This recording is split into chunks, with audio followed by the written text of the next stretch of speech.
You exhaust yourself for 40 hours every single week. You follow all the rules, yet at the end of the month, you are still calculating pennies just to survive. You look at the people who hold actual wealth, and a quiet, burning question eats at your mind.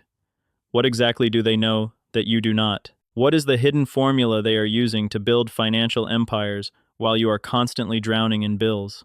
The brutal truth is that there is no magic investment or secret lottery. Society trains you to focus entirely on your visible bank account, but the wealthy operate on a completely different system. They utilize an invisible ledger. They build their massive fortunes by strictly adhering to 9 quiet, unglamorous rules when absolutely no one is watching. Rule number 1. Silence is a strategic boundary. You are sitting in a standard corporate bar on a Friday evening. The ambient noise is loud, and the room is filled with people transitioning from the rigid structure of the work week into the brief freedom of the weekend. This happens to be a significant evening for your own career. You have just finalized a major contract. Earlier this afternoon, a notification appeared on your screen confirming that a commission has successfully cleared your checking account. The amount of money is substantial. It is enough capital to comfortably cover your baseline living expenses for the next 12 months. Sitting across the table from you is a coworker. He holds a glass of whiskey, raising his conversational volume to ensure the individuals at the surrounding tables can hear his narrative. He is detailing a stock market trade he executed a few days prior that resulted in a quick, short-term profit. The people sitting next to him nod in approval. Some of them raise their glasses to acknowledge his minor success. The biological urge to speak sits right on the edge of your tongue. You feel a distinct pull to place your phone on the table and state the objective fact that the commission you just earned is 10 times larger than the profit he is currently discussing. You want the table to redirect that same social approval toward you. You want to validate your long hours of labor through their recognition, but you stop yourself. You observe the people smiling at your coworker, and you notice the subtle shift in their demeanor. You see the quiet calculations happening behind their eyes. You realize that sharing your financial success is a direct and immediate liability. The moment you state the exact amount of money you have earned, you instantly trade a portion of that capital for a few minutes of social validation. By outsourcing your self-worth to the opinions of the group, you invite expectation. If the people at this table know you have a sudden surplus of cash, the unspoken dynamics of the relationship will permanently alter. When the final bill for the evening arrives, they will naturally look in your direction, expecting you to absorb the cost. By the middle of the following week, someone from this group will likely send you a text message explaining a temporary hardship and asking for a loan. They will no longer view you simply as a peer, they will view you as a resource to be tapped. The silence of those who accumulate actual assets is not a sign of natural humility, it is a highly calculated boundary. You pick up your glass of water, offer a brief word of congratulations to your coworker, and keep your commission entirely to yourself. Because no one knows your true net worth, no one has a logical reason to expect anything from you. You retain your capital, and more importantly, you retain your social autonomy. Rule number 2, the timing of social capital. A few weeks later, you are driving on a quiet stretch of road late at night. The weather is poor, and it is raining steadily. You hear the flat, heavy sound of a tire losing pressure, and you guide your car over to the shoulder of the road. You turn on the hazard lights, sit in the cold cabin, and unlock your phone. You open your contact list. There are hundreds of names saved in your device.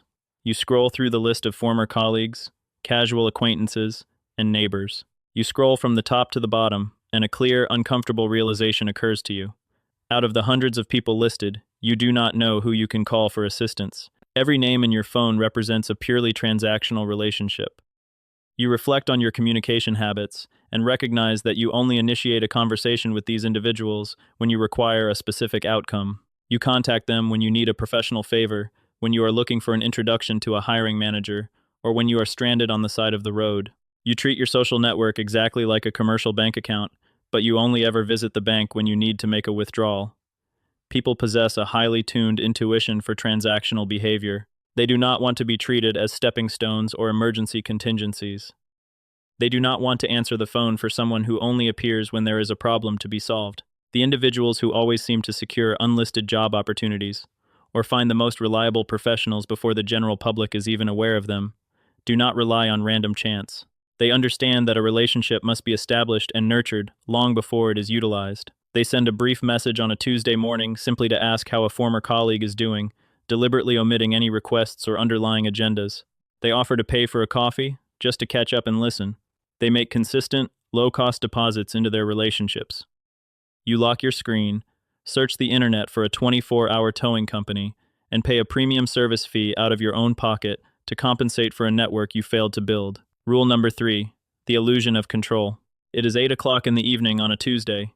You are standing in the coffee aisle of your local grocery store. You are holding 2 different jars of instant coffee.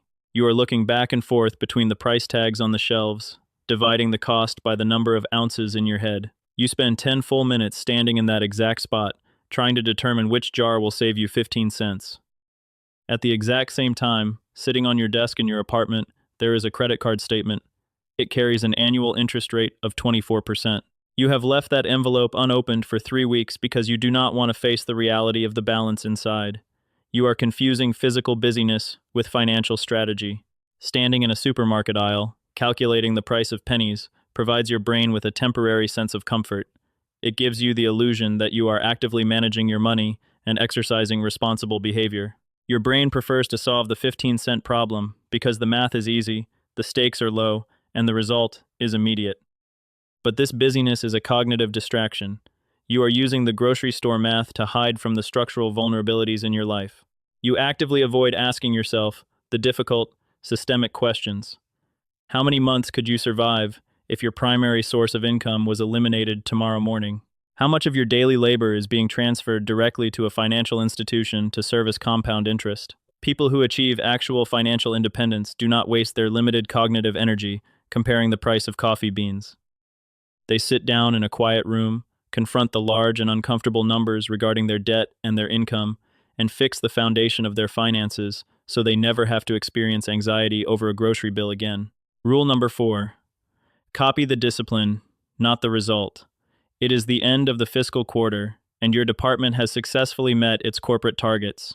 The entire team goes to a restaurant to mark the occasion. The quarterly performance bonuses were deposited into everyone's accounts earlier that morning. You sit and watch your colleagues hand their credit cards to the waitstaff to order premium beverages and expensive appetizers. They feel a sense of relief from the pressure of the previous 3 months, and they are spending money to publicly demonstrate that relief. Their logic is common and socially accepted.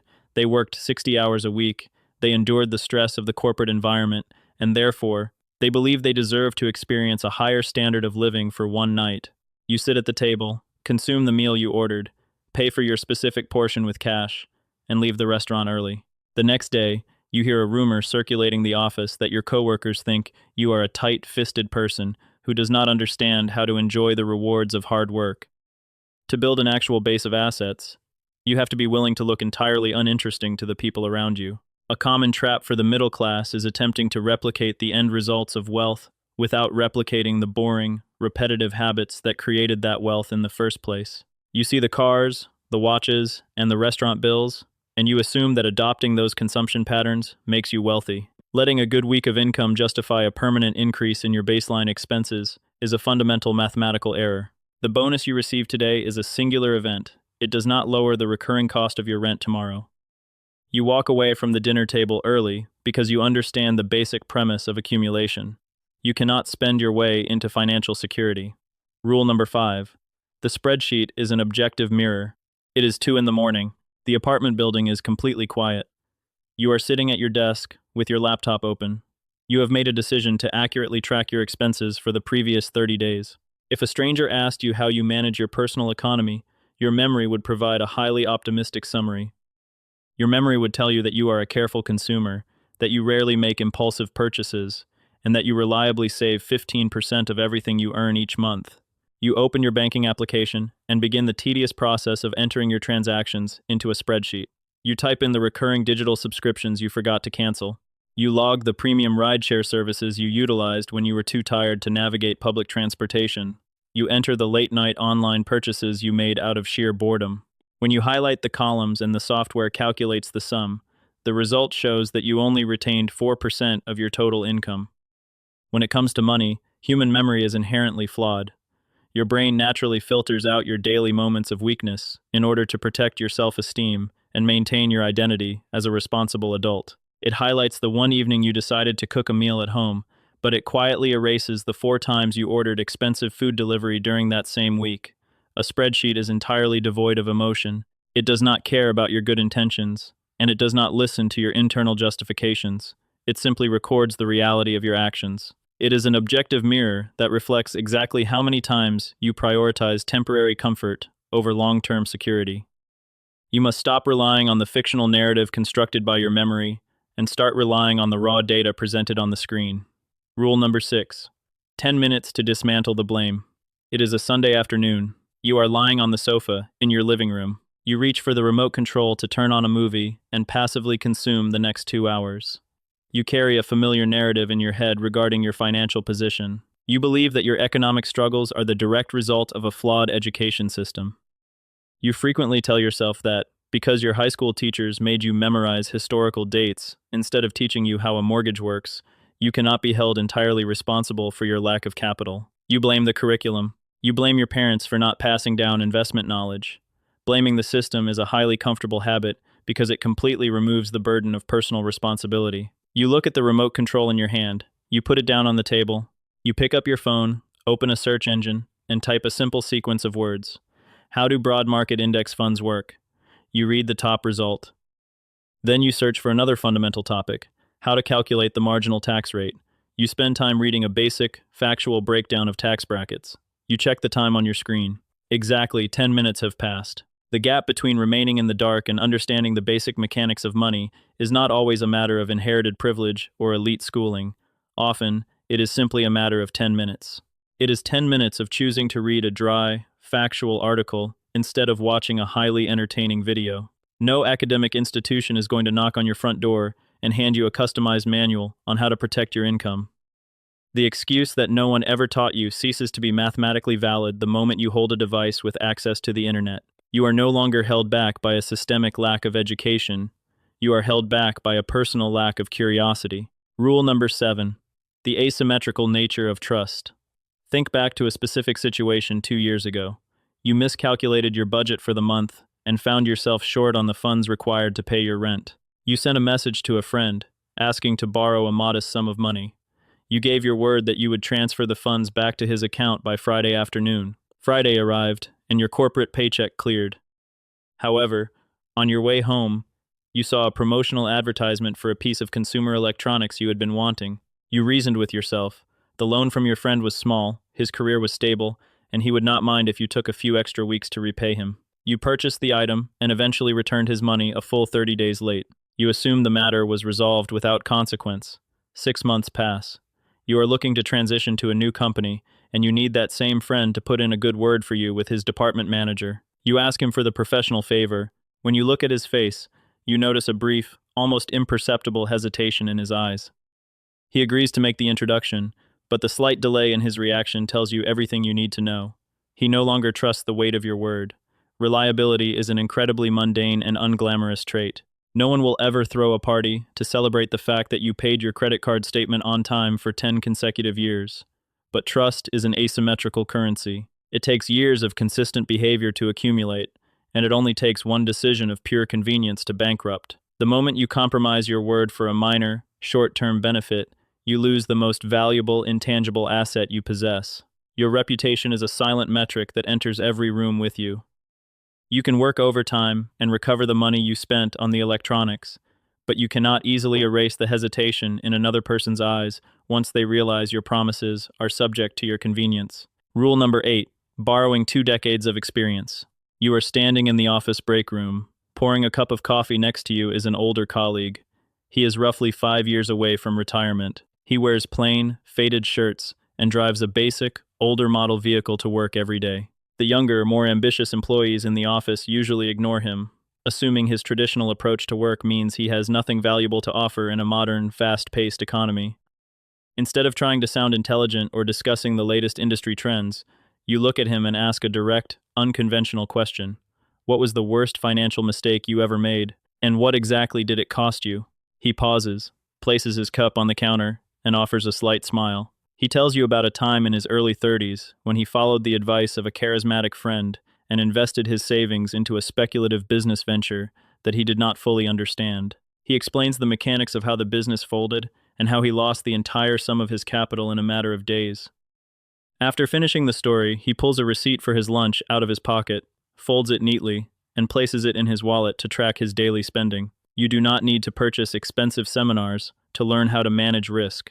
You simply need to set aside your ego and ask someone older than you to explain the anatomy of their failures. When you listen to a person describe how they lost their capital, you are effectively borrowing 20 years of their lived experience. You absorb the lesson without having to suffer the financial destruction yourself. By studying the mechanics of their defeat, you let their past mistakes serve as a navigational map to steer around the traps waiting in your own future. Rule number 9. The authority of selective allocation. It is a clear Sunday morning. You are standing on your balcony, holding a basic ceramic mug of coffee you made in your own kitchen for a cost of roughly 30 cents. You look down at the street below. There is a line of people wrapping around the corner, waiting 30 minutes to buy a $7 cup of coffee from a popular commercial cafe. If the people in that line looked up at you, they might assume you are drinking instant coffee because your bank account is empty. They might analyze your plain clothing and conclude that you are simply unable to afford the experience of going out. What they do not see is that later this afternoon, you will open your laptop and seamlessly pay $3,000 for a premium flight to take your parents on a comfortable vacation. You will authorize the transaction without checking your balance and without feeling any physiological anxiety. The most misunderstood concept about building wealth is the idea that you must live a life of constant, miserable deprivation. The generic financial advice that tells you to stop spending money on everything you enjoy is based on a flawed premise. True wealth is established through the process of ruthless curation. You analyze your life and deliberately cut out every single expense that exists only to project an image of success to strangers. You eliminate the expensive car payments, the branded clothing, and the high-priced weekend outings that you do not actually care about. You become entirely comfortable looking ordinary to the outside world. Then, you take the capital you preserved from those cuts, and you direct it forcefully toward the few things that genuinely improve the quality of your life. You spend heavily on buying back your own time, on securing your peace of mind, and on the experiences you deeply value. You do not stop spending money. You simply stop spending it on things that do not matter to you. You use your resources to dictate the terms of your own life, rather than financing a lifestyle designed to impress people you do not even know. The final entry. These 9 rules of the invisible ledger are not complicated, and they are not designed to yield immediate wealth by the end of the week. They are behavioral baselines. Tonight, you do not need to draft a complex 50-page document to overhaul your entire lifestyle. Attempting to change every single variable of your existence at once is the primary reason why most people abandon their goals within a few days. Radical, sudden shifts in behavior rarely survive the friction of daily life. You only need to take one specific, measurable action. Take a blank sheet of paper. Write down exactly one number. Write down the true, unadjusted total of the money you possess right now, minus every single dollar you currently owe. Do not project what you might earn next month. Do not ignore the debt you accumulated last year. Look directly at the mathematical reality of your current situation. That number is your baseline. That is the first real entry you are making in your newly conscious life. Consider the reality of time. 30 years from today, you will be older. The physical objects you currently prioritize will be obsolete. The vehicles you lease will be sent to the scrapyard, and the clothes you buy will be discarded. If someone were to review the invisible ledger of your life at that point in the future, what would the entries reveal? Would they see a long, repetitive list of transactions made by someone who worked their entire life just to finance the appearance of success? Would they see the record of a person who traded their limited time on Earth to lease the approval of society? Or would they see the deliberate, quiet decisions of someone who understood the fundamental mechanics of money and systematically purchased their own independence? The outcome does not depend on a sudden stroke of luck or a massive external intervention. It depends entirely on the choices you document in the dark, starting tonight.